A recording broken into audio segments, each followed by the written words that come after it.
Hello दोस्तों, नमस्कार। स्वागत है आप सभी का हमारे इस यूट्यूब चैनल में।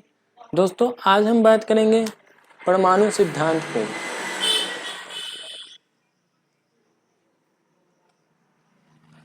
भारत में जो हजारों साल पहले परमाणु सिद्धांत दिया गया था, क्या वो आधुनिक परमाणु सिद्धांत की ही तरह था या उससे अलग था? तो चलिए बिना देरी के शुरुआत करते हैं और सबसे पहले जानते हैं कि ऋषि कानाद जिन्होंने परमाणु सिद्धांत दिया था वो कौन है। दोस्तों, लगभग आज से 2500 साल पहले भारत में ऋषि कनाद जन्म लिए हुए थे। उन्हें वैशेषिक दर्शन के प्रतिपादक के रूप में जाना जाता है। वैशेषिक दर्शन जो मानता है कि सारा संसार पदार्थ से बना हुआ है, और इनका जो सूत्र है वो वैशेषिक सूत्र नाम की किताब में दिया गया है, इनके दर्शन के बारे में, इनके जीवन जीने के सूत्रों के बारे में। अब हम समझते हैं कि परमाणु सिद्धांत क्या था। दोस्तों, परमाणु सिद्धांत कहता है कि पूरा संसार पदार्थ से बना हुआ है, और जो पदार्थ है वह भी सूक्ष्म कण से बना हुआ है जिसे हम देख नहीं सकते। उसका नाम है परम अणु यानी कि परमाणु। इसे हम देख नहीं सकते, ये बात महर्षि कनाद ने बताया था। अब हम समझते हैं कि आधुनिक विज्ञान का परमाणु सिद्धांत क्या कहता है। आधुनिक विज्ञान का परमाणु सिद्धांत कहता है कि परमाणु भी इलेक्ट्रॉन, प्रोटॉन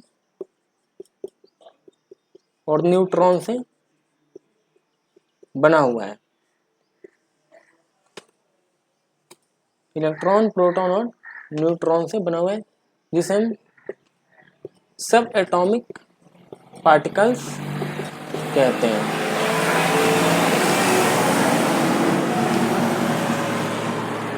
जबकि जो ऋषि कनाद का परमाणु सिद्धांत था उसमें इलेक्ट्रॉन, प्रोटॉन या न्यूट्रॉन जैसी बातें नहीं दिख रही थी। इन्होंने सब एटॉमिक पार्टिकल का व्याख्या नहीं किया था, और ना ही जो परमाणु है उसको इन्होंने देखा था या देखने का साक्ष्य भी नहीं दिया था। इन्होंने बस दार्शनिक तौर पे इन्होंने कहा था कि परमाणु से बना हुआ है पदार्थ, और पदार्थों से बना हुआ है ये सारा संसार।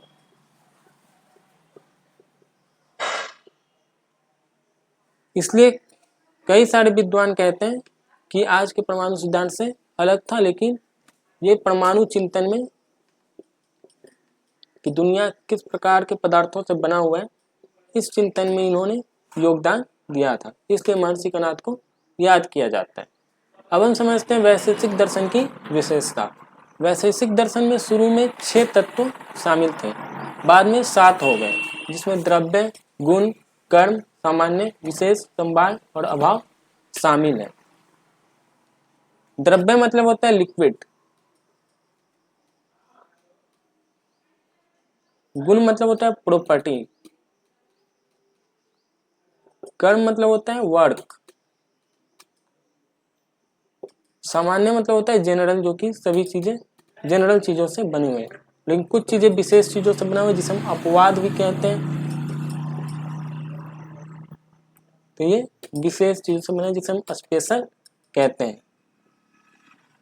समवाय होता है दोस्तों कि ये दोनों के बीच में हो, दोनों प्रकार के इसमें चीजें रिलेटेड हो। और अभाव होता है जो किसी भी, जहाँ कोई भी चीज ना हो, यानी वैक्यूम हम कह सकते हैं,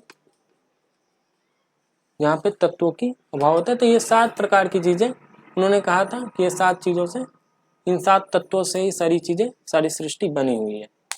अंततः हम ये निष्कर्ष पर पहुंचे दोस्तों कि जो ऋषि कनाद का वैशेषिक सूत्र है या वैशेषिक दर्शन है, उसमें ये 7 तत्व इंपॉर्टेंट भूमिका में है जिससे सृष्टि बनी हुई है, और ये योगदान उनका याद किया जाता है। और साथ ही ये योगदान याद किया जाता है उनका उन्होंने परमाणु सिद्धांत के बारे में बताया था कि संसार पदार्थों से बना हुआ है और पदार्थ परम अणु से बना हुआ है जिसे हम देख नहीं सकते, और ये सत्य भी है क्योंकि परमाणु को हम